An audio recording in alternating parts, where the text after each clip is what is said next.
Bismillah ar-Rahman ar-Rahim. Alhamdulillah Rabbil Alameen. Wa sallallahu wa sallam ala Sayyidina Muhammad wa ala alihi wa ashabihi ajma'in. It's an honor and a privilege to be here with you all. I make dua Allah subhanahu wa ta'ala gives us the ability to maximize these blessed days and the barakat and blessings in these days, inshallah. So zakah is something which is very synonymous with Ramadan, just because many of us, we pay our zakat in Ramadan, right? But zakah is really an activity which takes place all year round, right? Zakat isn't just limited to Ramadan. And unfortunately, the way our mindset is and the way we engage with zakat, we've made it restricted just to Ramadan. And beyond Ramadan, in the other 11 months, we have no connection, no kind of attachment or engagement with zakat, unfortunately. But zakat is just like salah, in that it's something which we're engaging on a daily basis. Because what is zakat all about? Zakat is about the community coming together, supporting one another, growing, developing each other, right? If salah is developing our spiritual kind of like entity and our spiritual dimension, zakat is developing our human, economic, worldly dimension, but for the same reason. And that reason is closest to Allah subhanahu wa ta'ala. So salah does that on a very direct, vertical basis, which empowers our soul. But zakat does that at a more kind of like worldly, to remove those barriers that are blocking us from growing spiritually. So zakat is something which is taking place on a daily basis, because look, I have assets, my assets are growing daily and they're dropping, growing, increasing, decreasing. And all of that has a zakat implication. Likewise, there's beneficiaries that I can see. I don't have to wait for a particular date to pay my zakat. I can pay my zakat in advance. So zakat is something we can engage with. You can learn about zakat. We can, just because when we're engaging with the community, we're engaging with zakat. You don't have to physically be giving zakat to be engaged with zakat, because zakat is not just about, yes, zakat manifests as an end payment, but zakat has an entire philosophy, it has an entire perception, and it has a particular goal. And by working in the community, by empowering the community, by empowering each other, we are engaging with a zakat ecosystem. So zakat is not just a payment.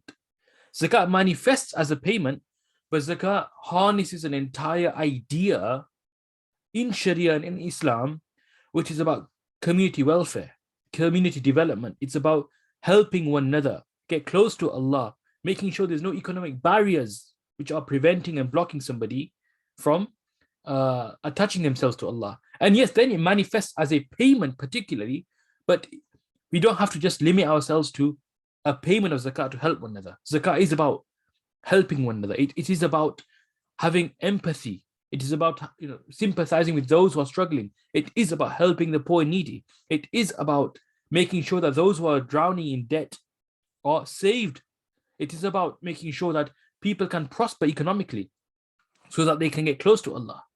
So zakat is an amazing universal philosophy and concept which extends far beyond just a payment. And unfortunately, because our zakat has become an online payment, we minimize zakat to just this online transaction.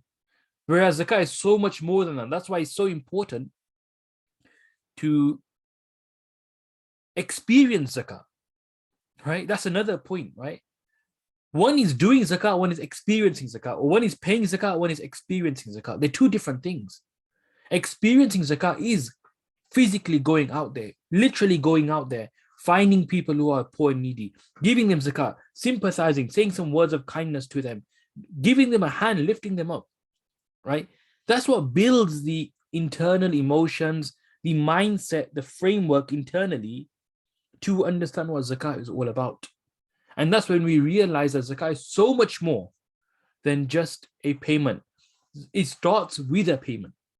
It doesn't end with a payment. Zakat starts with a payment, but then there's so many additional add-on services which we need to engage with to really understand what Islam is presenting to us. Because Islam is complete guidance, right? It's the end-to-end guidance for humanity. Every problem we have in society, Islam has a solution for it. And only when we engage with the guidance properly can we really unpack and unravel the complete kind of benefits and value that Sharia is providing to us. If we're only taking parts of the guidance and only doing part of it, then we'll only benefit partly, right? So it's very important we understand this concept very, very clearly and vividly, that zakah is something to experience. It's not just a payment. And this is a truth to so many other acts of worship. So for example, even udhiyah, like we sacrifice, the animal sacrifice that we do on Eid al-Adha, right? When we sacrifice an animal, even that's an experience, but unfortunately we've relegated that just to a payment. Okay, it's an experience, a sacrifice. I mean, classically, and the fiqh and Sharia speaks about how we take an animal, we look after it, we feed it, we grow it, and they still do this in some parts of the world, right? They look after the animal, they'll keep it in their yard or in their home, they'll feed it, they'll look after it, they'll play with it, and they'll make sure it's clean and everything. Then comes the day of sacrifice, they'll sacrifice just for the sake of Allah. They've built an attachment with the animal, but for the sake of Allah, they're sacrificing that. And that has an emotional and spiritual impact upon a person. That's when they're physically preferring Allah over something that they love and have an attachment with. That's the spirit of sacrifice. So it's the same thing. We need to experience these things. So in this particular session, what I want to do is just go through the calculation of zakat. How do we actually calculate zakat? And just make you understand what National Zakat Foundation does. Alhamdulillah, we have 5 member countries across the world, and we're growing. So we have a member in the UK, a member in Canada, a member in Netherlands, a member in Switzerland, and a member in Australia, who are developing zakat ecosystems in those respective countries. So if you're in any of these countries, I would recommend that you connect with your local National Zakat Foundation and take part in the work. That's how you can experience what zakat means, by being part of these phenomenal organizations who are doing phenomenal work on the ground. Anyway, so what does zakat literally mean then? Okay, zakat means and has a literal meaning of, you could say 3 things. It means purification, growth, and blessing. Okay, these are like the 3 kind of like key ideas that revolve around the word of zakat. And the literal meanings all have a connection with the payment of zakat and with the actual zakat ecosystem. Because look, when we pay zakat, we're purifying our wealth, right? We believe, and this is something metaphysical, but it's certain. There's no denial about it. When we make a zakat payment, we're purifying our wealth. So if there's anything which is harming or any kind of like impurity, which is impacting the kind of like blessings and the ability to attract blessings in our wealth, that zakat payment will purify all of that. And therefore we are then fully receptive of blessings of Allah subhanahu wa ta'ala that can be drawn by our wealth, right? So we have to draw upon those blessings. We draw through paying zakat. Zakat is growth, because why is zakat growth? When we pay zakat, Allah subhanahu wa ta'ala tells us in the Quran that وَيُرْبِ الصَّدَقَاتِ يَمْحَقُ اللَّهُ الرِّبَى وَيُرْبِ الصَّدَقَاتِ, that Allah subhanahu wa ta'ala, He destroys the outcomes of riba. Okay, any person who engages in riba, although on the face of it they are increasing in their net worth, but Allah tells us with certainty that their end result will be destruction, and their worth will be diminished. That's with certainty. It might happen today, might happen after 10 years, might have to happen after 50 years. That's Allah's decision. But there's certainty about some kind of like destruction and some kind of like decrease. Whereas وَيُرْبِ الصَّدَقَاتِ, when it comes to paying zakat and sadaqat, the word sadaqat is plural. It refers to any form of payment as zakat and sadaqah, right? Any payment that's made for Allah's sake, Allah makes it grow. The net result is that either in this life or in 50 years' time, or even when you pass away, you will see the growth of this. In fact, scholars write this is both tangible and intangible. Tangible in the sense that you'll have a literal increase in your wealth one day. You don't know when that is, that's Allah's decree. And also intangible, there'll be blessings and growth from a metaphysical and an intangible perspective, that Allah will protect your wealth, right? And then finally, zakah also means blessings in the sense that, well, by paying zakah, you'll be blessed as an individual, right? You'll be blessed as an individual. Your soul will be blessed. You'll get closest to Allah subhanahu wa ta'ala. You'll feel what we call what's known as inshirah al-sadr in the Arabic language, whereby you'll feel, right? Look, iman and good deeds are a matter of feeling as well, right? When you do dhikr, ala bi dhikrillahi tatma'innul qulub, like a dhikr has been correlated with itmi'nan, which is a feeling of contentment. The more dhikr a person does, it should result in contentment if it's being done properly. Okay, so good deeds have an impact on our emotional state, our mental state, and our feelings and emotions. So the more good deeds that we do, the more it'll bless us as human beings. It'll add value to us in our makeup. So zakat has so many benefits. These are just three, drawing from the literal meanings, right? And that's why when we pay zakat, as I just mentioned, it does all these things and more. Okay, zakat purifies the soul from greed and wealth from impurity, which we discussed. Okay, it promotes circulation of wealth, because what is zakat doing at the end of the day? Zakat is a pound or a cent or a dollar or a euro which is flowing in the economy, circulating in the economy. And that's the beauty of zakat, because zakat is, just as much as zakat is a spiritual tool for development and growth, zakat is an economic tool as well, and an economic, you could say, lever, an economic stimulus, right, to really facilitate the movement of capital, right? Because we know from an economic perspective, when a recession occurs, there's a lack of transactions, there's a lack of confidence, and people start to hoard. Okay, and when an economy is not functioning and it's not there's not circulation of wealth, that impacts everybody in the supply chain and the overall value chain. So what zakat does is, it's like an injection of liquidity in the markets. It's really a stimulus, because every time zakat is being paid, there's a person's zakat payment is another person's income, and then that person's income is another person's income, right? So every time somebody spends, it becomes a form of income for somebody else, and the chain continues. So that's the beauty of zakat. Zakat naturally promotes this because it's obligatory. You have to pay zakat.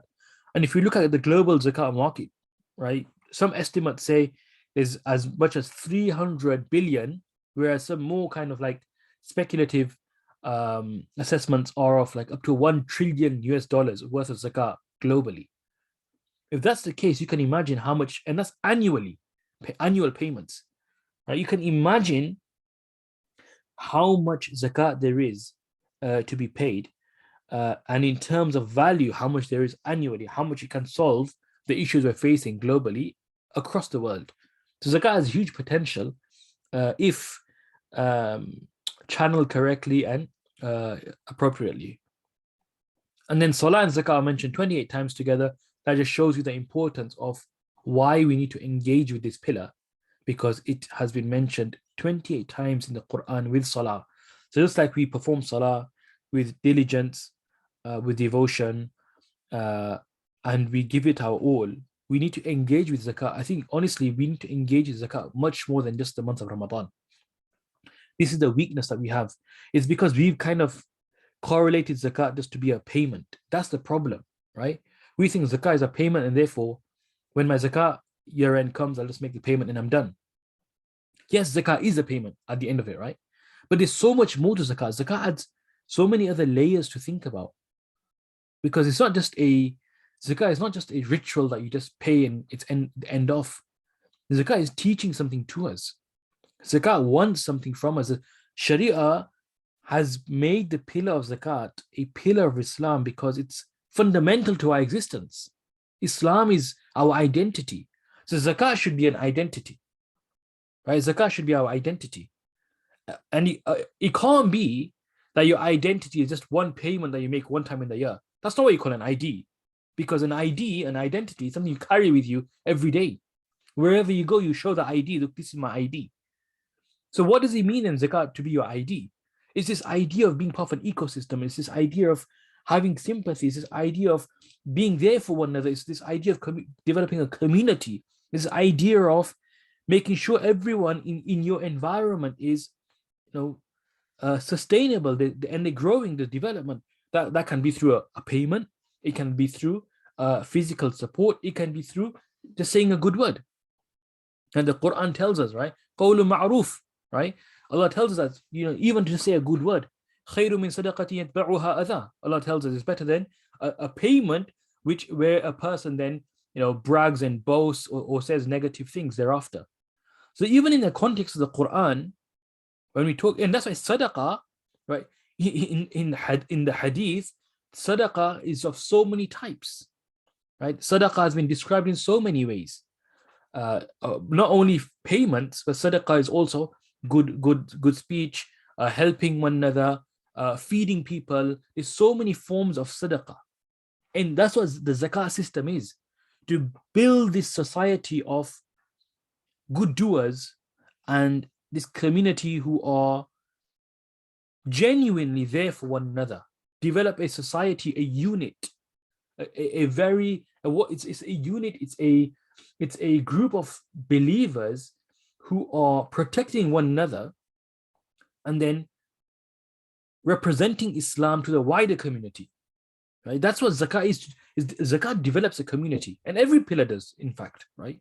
Like salah, you come together in the masjid, like Ramadan and fasting, right? Fasting builds a community.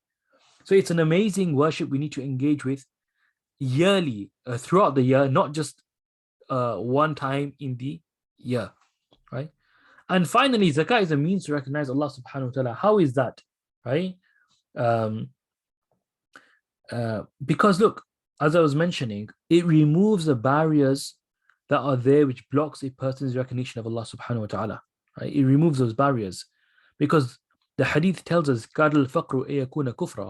that poverty can lead to disbelief. So if disbelief can come as a result of poverty, zakat is the opposite to that. The zakat ensures that a person never has to be at that level of desperation where they're questioning their own faith. Where is Islam promises all these things, but I've not received any help. So zakat makes sure that people's faith is up a particular level and barrier and never dips below that particular point and threshold. So now the question comes, okay, we understand all of that as an introduction, and who must pay zakat, right? So when it comes to the actual zakat payment and calculation, then of course, number one is the person has to be Muslim, right? A non-Muslim is not obliged to perform salah. He's not obliged to fast in Ramadan, not obliged to even perform Hajj. Likewise, not obliged to perform or pay zakat, and that's why they don't benefit from zakat either. Zakat payments are very much focused on Muslims, to develop Muslims, and therefore are paid by Muslims. It has to be an adult, of course. Being an adult and being sane are two conditions, specifically in the Hanafi school, right? Those who follow any other school of thought or fiqh, then zakah is also due upon children, right? But in the Hanafi school, zakah is only due upon an adult, those who have reached the age of adolescence, and those who are of sound mind.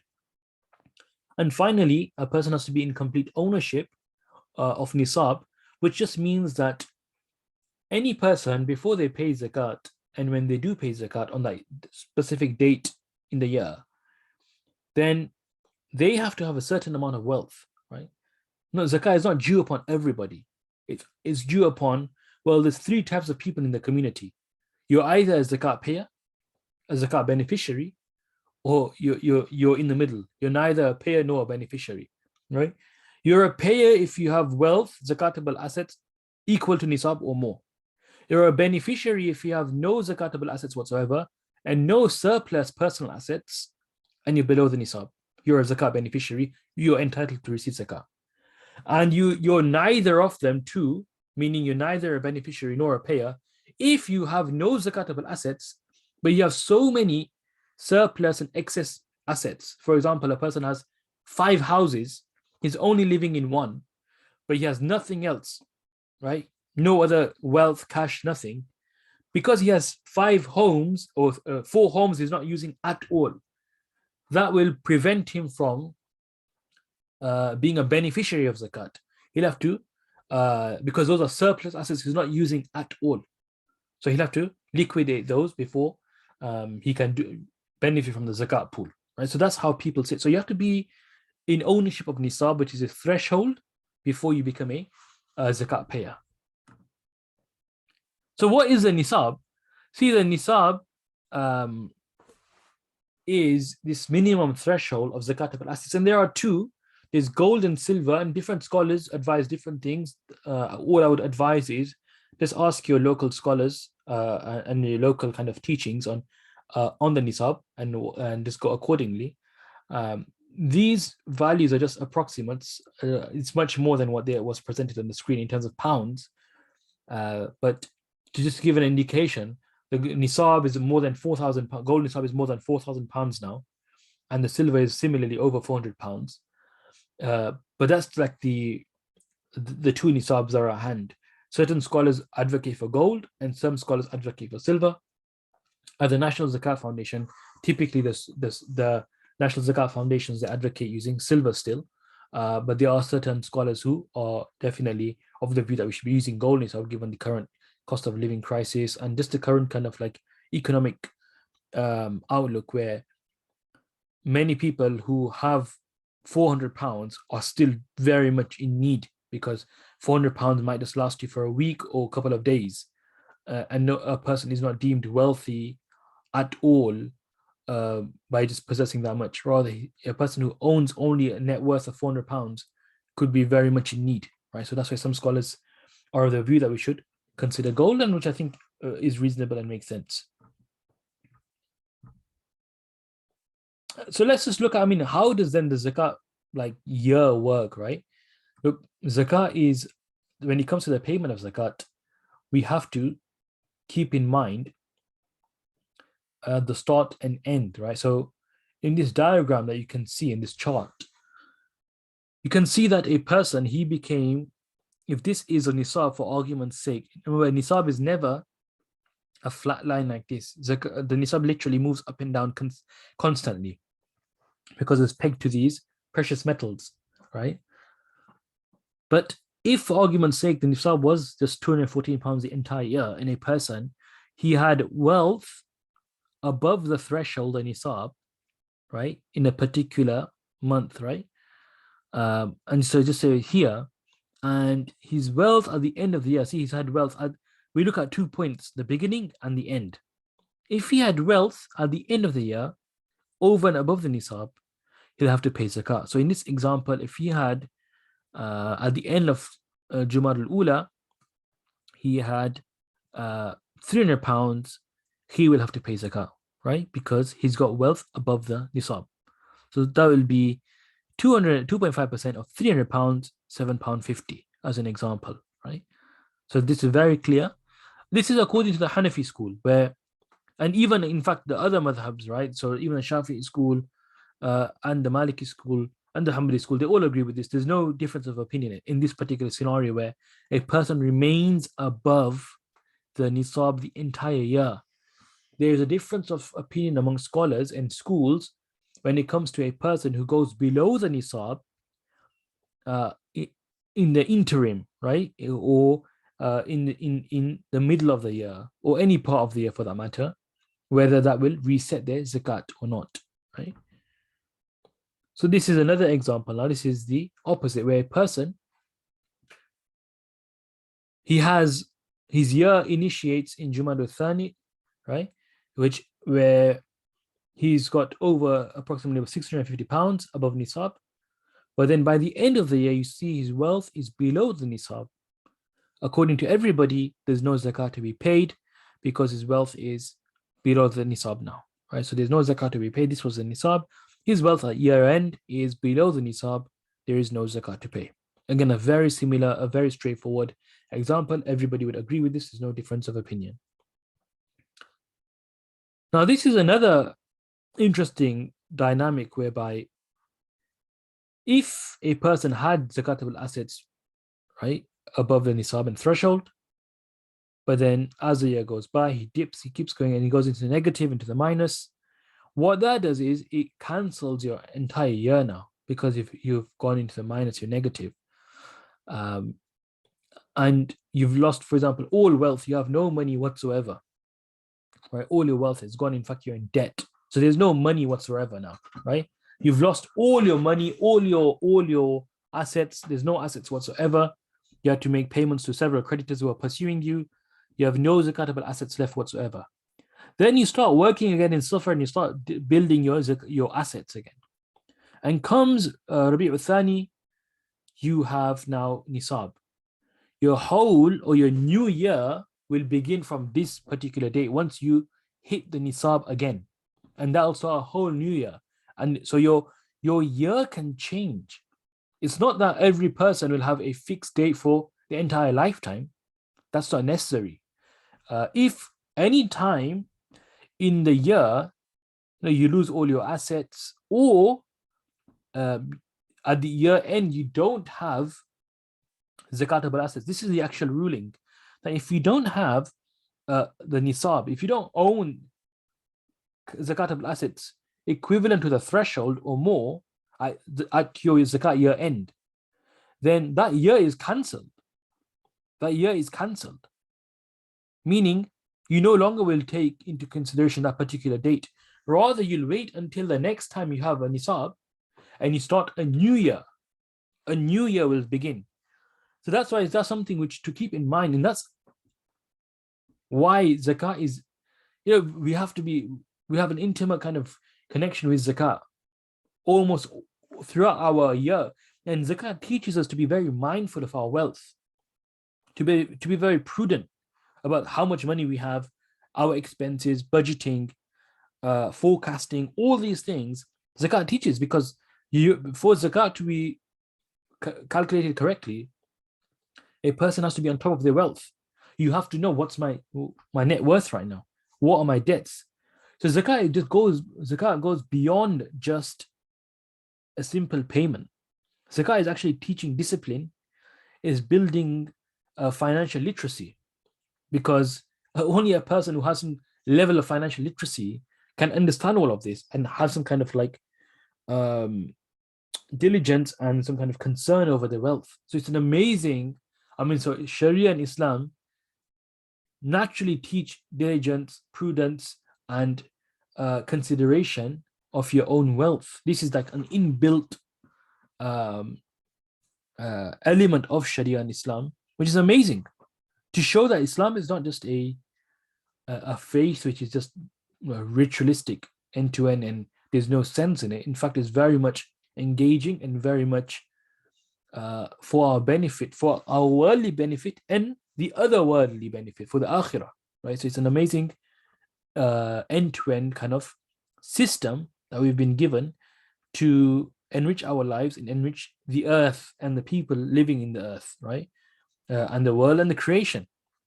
Islam has, honestly, even when you talk about ESG, right, as a side point, ESG and all these things are found, like this environmental, societal and governance, right? Or social and governance. Islam has addressed all those matters, right? So ESG is not something foreign to Islam, ESG screening. Rather, Islam already acknowledges most of that, right? So Islam is far greater. It's just amazing, but we just haven't been able to articulate all these dimensions thoroughly and clearly to the world, to show them really how much Islam has to offer, right? So zakat calculation then is in 3 steps. Okay, we sum up the value of all zakatable assets, we calculate the debts, and then we have a net zakatable figure, right? So now we're going to zoom into the actual assets, right? So this is the calculation. It's just like a balance sheet. You have your assets, your liabilities, and then your equity or your net worth, right? It's simple as that. That's what we're trying to work out here. So what are the assets, right? Well, first, this is a few points on calculation before we jump into the assets. Remember, zakat is not only paid on wealth that you have saved or kept for a full Islamic year. That's not necessary, right? Zakat is paid on whatever you have on your zakat anniversary or your zakat year end. You have to pay. Right? It's a snapshot or balance sheet calculation, not income or cash flow related. Very important. So it's not about making profit. So when it comes to zakat, you're not looking at how much profit you've made. It's how much wealth you have. It's your net worth right now at this particular point in time. How much value do you have, right? That's how much zakat you pay. It's not about how much profit you've made, okay? Because you might be in a loss in your business, you're making a loss, but you have £1 million worth of zakatable assets. So you still have to pay zakat, even though you recorded a loss in your business. Zakat is an individual obligation and should be calculated individually, not collectively. So it shouldn't be that me as the father or the husband, I pay zakat, and what I do is I just pay zakat. I calculate, take my wife's assets, my children's assets, and pay zakat on all of them. Right? Zakat doesn't work like that. Rather, everyone should do their own assessment insofar as the actual calculation is concerned, because everyone has different liabilities, right? Different assets. Yeah, as a father, as a husband, I can pay on behalf of everybody. That's not a problem. But the calculation should be done, making sure that everyone calculates correctly, individually, and then the payment can be made. Collectively, that's not a problem. And finally, it's important to go through the calculation process formally, not just guesstimate from the outset. Very important. Don't just guess. Be as diligent as you would be in zakah as you would be to make any purchase and transaction. Just like if you're buying a house or you're buying something important, you'll negotiate every pound, every penny. You'll check, make sure everything is in order. Every price is clearly known. Every payment you're making is, understood thoroughly. Only then do you go and make those payments. Likewise, we should have the same diligence when it comes to zakat and not just guess things. Be very clear how much you have to pay. So step one, let's look at the zakatable assets. Very easy. All cash is zakatable, right? Any cash that you have, wherever it may be, however much it is, it's zakatable. Whichever currency it is, it's zakatable. So for example, if you have dollars, if you have euros, and if you have rands, South African rands, you will have to convert all of them to your local currency and pay 2.5%. That's one way. Alternatively, you could just take out 2.5% from that particular currency and pay in that currency. That's also fine. But all cash is zakatable regardless of where it is. So whether it's in a bank account, whether it's at home, whether it's in your wallet, whether you've deposited it somewhere else, it's all zakatable.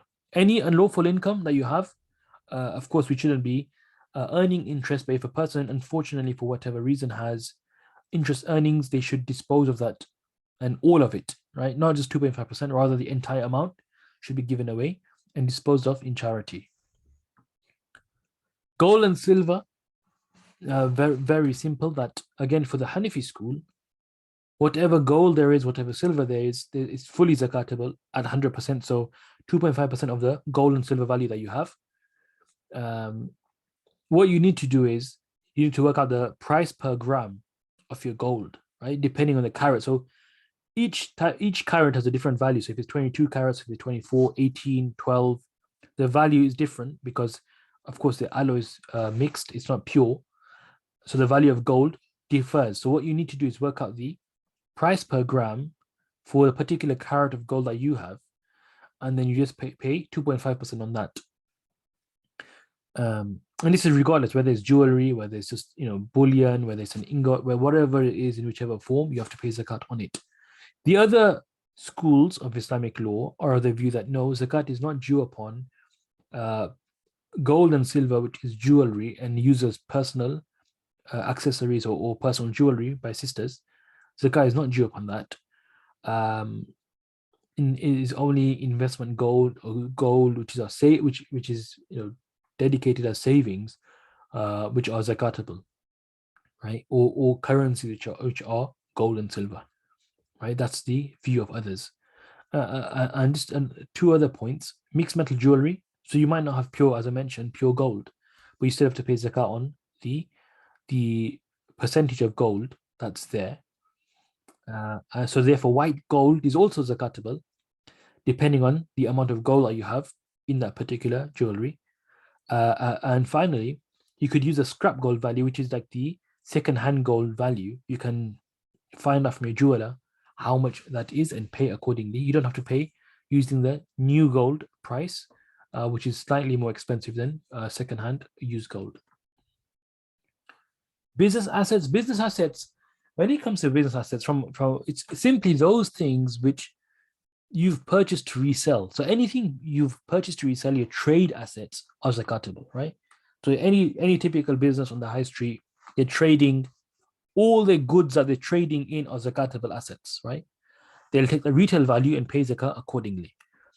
So a business typically has these three zakatable assets: cash, receivables, stock, inventory, raw materials. Anything which will be sold in the end, or uh, which will form part of the end product, is zakatable, right? So you might have raw materials, because those raw materials are going to be sold in the end as part of a whole, zakat will be due upon those assets. Yes, intangibles, goodwill, trademarks, and licenses, and these things, they're not zakatable themselves, even though they have a value on the balance sheet. They are not zakatable assets. Likewise, your property, plant, equipment, and any fixed assets that you have in your business, they are not zakatable. When it comes to um, shares and investments and equity, right?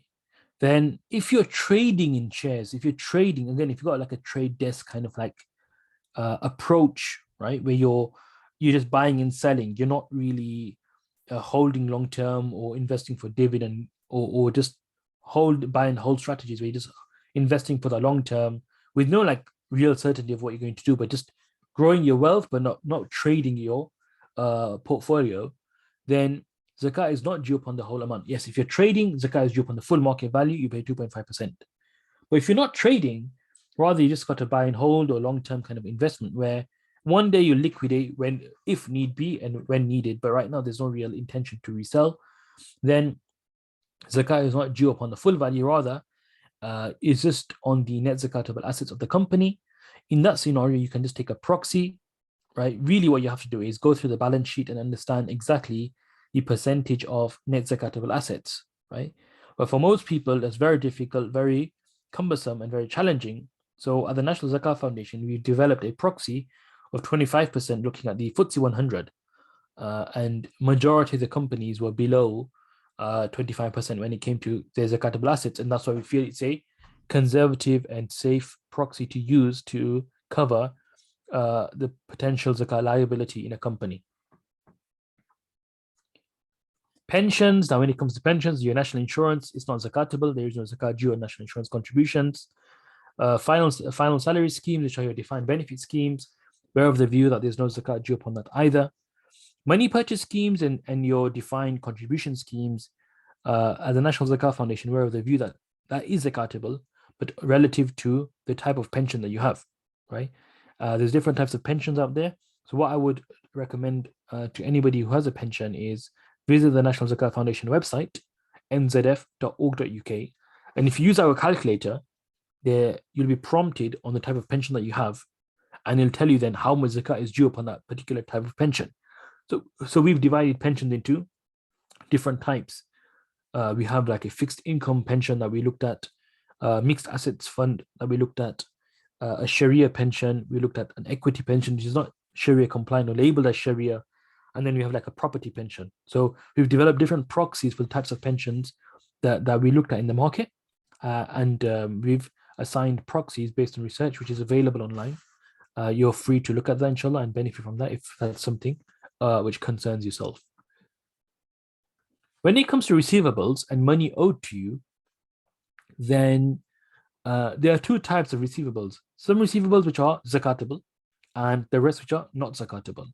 So when it comes to that which are zakatable, it's simply two. Any money you've lent out to others, so any loans you've given to anybody, your friends, your family members, zakat is due upon that. And likewise, any outstanding invoices or payments that are due to you from sales of goods, right? Commercial goods. So your stock, your trade, you've given credit to somebody, a credit sale that you made. Those are zakatable each year, but you do have flexibility when you make the payment. You can make the payment now if you want, or you can wait until you're finally paid and then use the money that you've received to pay the zakat for the previous years. That's up to you and how you want to manage your zakat liability. And as it's mentioned at the bottom, zakat is not due upon loans where you've lost all hope. There's no, just no scope of you getting the money back. You don't have to pay zakat on that. If you've sold your personal assets, so your phone, your laptop, or your house even, and you haven't been paid, there's no zakat due upon that whilst it's outstanding. Wages, fees, remuneration of services, any kind of like payments for services that you've offered, and it's outstanding, zakat is not due upon that. A woman who has been promised, a large sum for her as a dawah for mahar, she's waiting for to be paid, and it's not been paid, zakat is not due upon that either. Inheritance shares, if you're due some kind of like payout, somebody passed away unfortunately, and you're expecting a windfall of payments to be made, and it hasn't happened as yet, then zakat is not due upon what you potentially will receive when the payment is made. Step 2, what are deductible liabilities? Right, so those were all assets, right? What are the liabilities?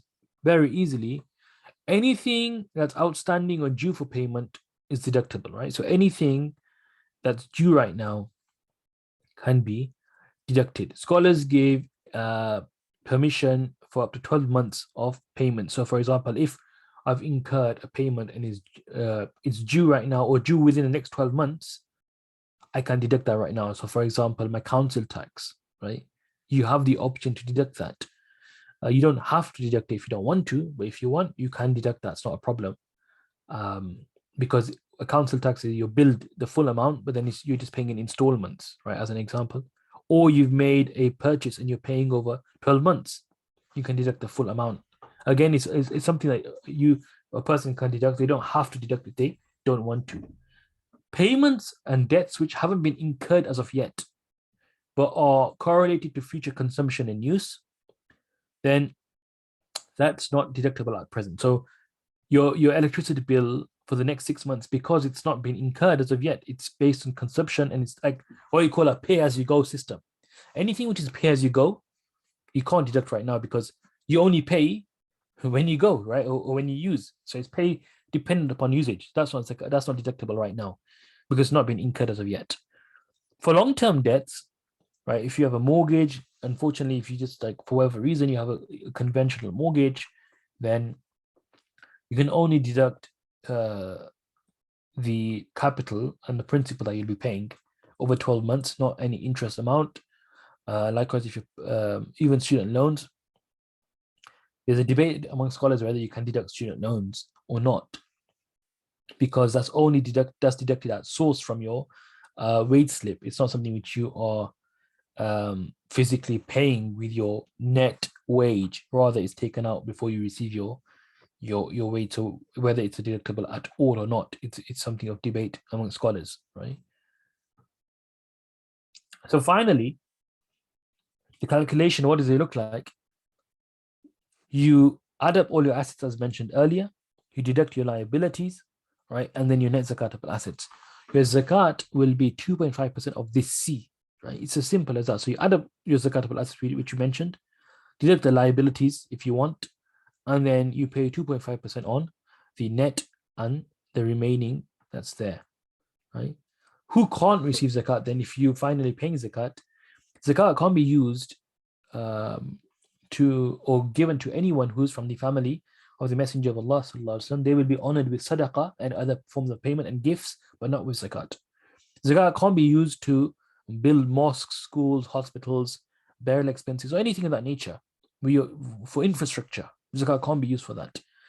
Zakat can't be given as wages or remuneration. So if you have somebody who's eligible to receive zakat, who's done some work for you, you can't pay him your zakat or offset your zakat by giving him that and say, you know what, I would have given him a wage, rather give him a wage, let's give him my zakat. You can't do that because you've benefited from your zakat then. We're not allowed to benefit from the zakat payment that you make. It has to be such that you don't benefit from the zakat that you make. And finally, you can't give zakat to your lineal ascendants and descendants, so your parents, your children. Likewise, you can't give zakat to your spouse, okay? But it can be given to siblings, right? So your brother and your sister who are in need, you can give them zakat, but you can't give to your offspring, your children, or your parents, your grandparents, so on and so forth, right? Likewise, your spouse, you can't give zakat to. And that's it, really. That brings an end to the presentation. I'll stop sharing my screen. We have 10 minutes. If there's any questions, feel free to write those questions in the Q&A section that we have. And inshallah, we can answer those queries. So I'll just read out the questions, right? I'm happy just to read out the questions and answer them. On the point of Nisab, please repeat your explanation on the 5 house owners, right? So yeah, look, what I meant on that was, if a person has surplus assets, right, which they're not using, they're excess, they're not using them at all. I have 4 houses, they're just sitting there. I'm not benefiting whatsoever from them. They're not on rent, and I've just kind of like kept them there as security. Now, if I was ever in a situation, Allah save us and save myself and save everybody from in a dire situation where I needed zakat money, or I was eligible for zakat, I would not be able to receive zakat because I've got assets which I'm not even using. There's surplus goods, surplus wealth I have, right? So I would have to liquidate that before I can even access zakat. That would be like my protection first. So, and this comes down to a greater kind of philosophical point when it comes to zakat, which is, zakat is always about, if you notice, look at zakat is always about adding value in the economy, because if you have income generating assets, zakat is not due upon them because they're already adding value. They're productive, right? So if you have a rental property, or you have capital goods and fixed goods, which are businesses, they're generating or they're developing things, zakat is not due upon those assets. But stock which is stuck there, not being sold, is sitting there on the shelves, or money that I have, I'm not doing anything with it, it's just sitting there, right? These things are zakatable. There's zakat upon that.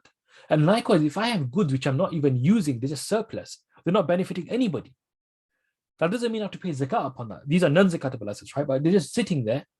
But at the same time, the zakat system doesn't allow me to benefit from the zakat system unless I liquidate that, or they take the bear and absorb any kind of like deficiency I have in wealth.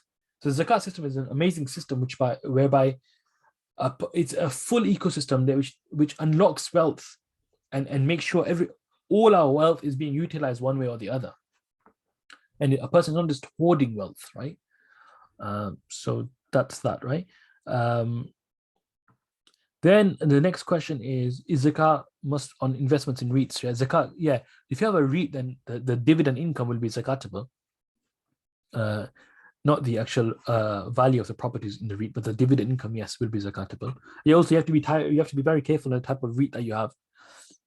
You can get synthetic or mortgage-based REITs. So it's important that even from a Sharia compliance perspective that you're investing in Sharia compliant REITs. So it's just the dividends, right? The zakatable assets of a company to be taken as per shareholding percentage. Yes. So if you have a company or you're a shareholder amongst many others, you'll pay zakat upon the percentage of shareholding that you have in that company, not on the full company, of just a percentage. Can you please summarize briefly how to calculate zakat for companies? So yeah, when it comes to companies, just look at the balance sheet.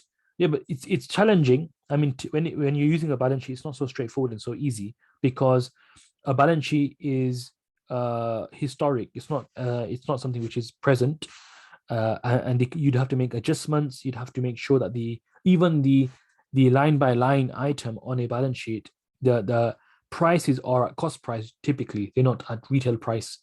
So you'd have to make all these adjustments and then pay zakat accordingly.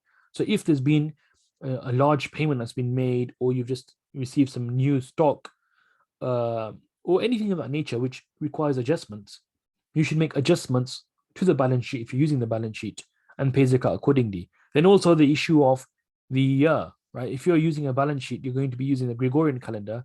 You try and sync that with your Islamic calendar as much as possible.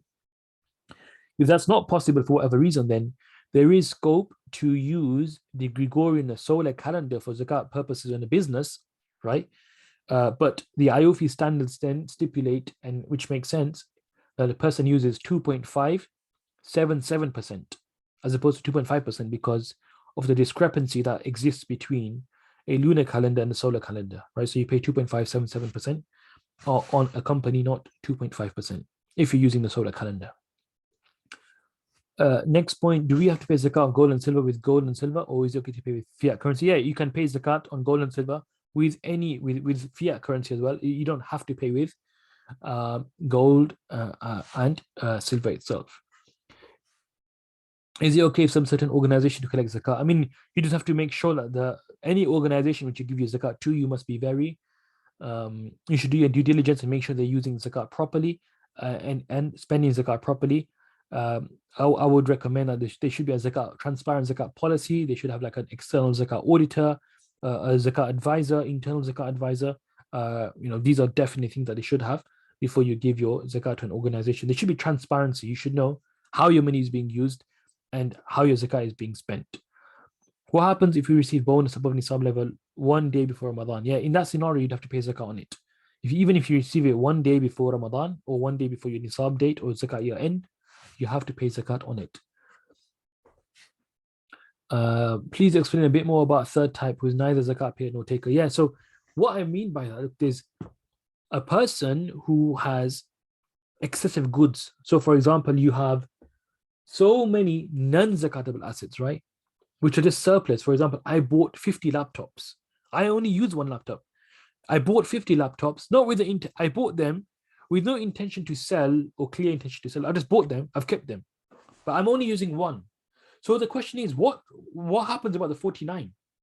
So the Sharia says they're not zakatable because you don't have a clear intention to do business and sell them, right? That wasn't my intention when I bought them. But at the same time, they're not personal assets because I'm not using them, right? So what are they? Where do they sit? So in the zakat spectrum, they sit in this space whereby you can't receive zakat, or you don't pay zakat because they're not zakatable assets. You're not selling them. They're not money either. They're not gold, silver. They're not personal assets. That means that you're not using them, and therefore, what they sit in the spectrum whereby in the middle where they are just surplus assets. And as a result, if you were ever to be zakat eligible or your zakatable assets were to go below the nisab, you would still not be able to receive zakat because you have these excess goods which are equal to the nisab, if not more, right? These laptops. So this is like an amazing rule because you with this you clearly understand the zakat system, which is that everyone, whatever we own, has a direct impact with the system and the zakat system, because you can't benefit just because you're hoarding wealth or you're hoarding assets, even though you're not trading them. But at the same time, you're hoarding other assets which are of no benefit to yourself or to others, and so you can't then benefit and take zakat whilst you've got all these surplus goods. Right? So how would that be fair? Right? So you need to so you can't even make long-term investments in non-zakatable assets then, right? Which are just kept there when you're not using at all. It's just like assets just sitting there without doing anything. You'd have to liquidate that first before you tap into zakat.